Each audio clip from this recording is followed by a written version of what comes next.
Wala po ako nahiram ng pera eh. Di ba, nakaharap ako ka na Marsing tsaka Nita. Miss? Miss, andito kami para magbayad para kay Rigor, di ba? Wait lang po. Opo. May 150,000 na po ba kayo? Yun na nga 25 mil lang ito eh.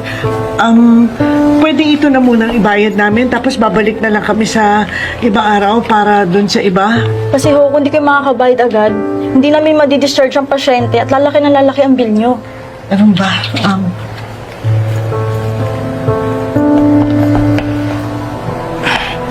Kumusta yung lagay ni tatay? Yun nga, nagkabarilan eh, tinamaan siya at kaya kailangan siya operahan kaagad.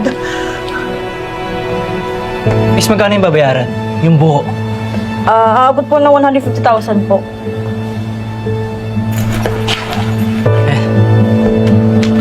Sakto na yan. Kasi niyo mabuti yung tatay ko ha. Lahat ang gusto niya ibigay mo ha. Sir. Sa bahay wala nang problema.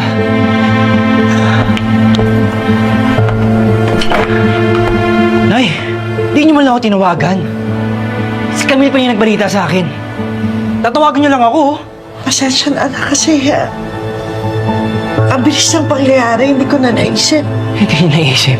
Nay, alam niyo, ako lang makakasagot sa problema niyo. Ako may pera, di ba? Wala kayong magagawa dyan. Tatawagan niyo lang ako, hindi niyo pa nagawa. Kaya na pa nga kami ng mga problema ni nanay eh. Tumimik ka! Tsaka umutang ako. Umutang ako kay Marsing at saka kay Nita para nga makapagbigay kahit konti. Magkano yan? Ha? 25 mil.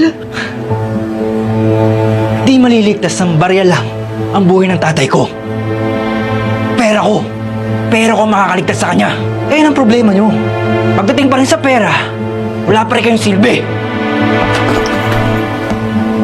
Bastos ka! Nino, tama na. Ang importante, ligtas na ang tatay mo tsaka gagaling na siya.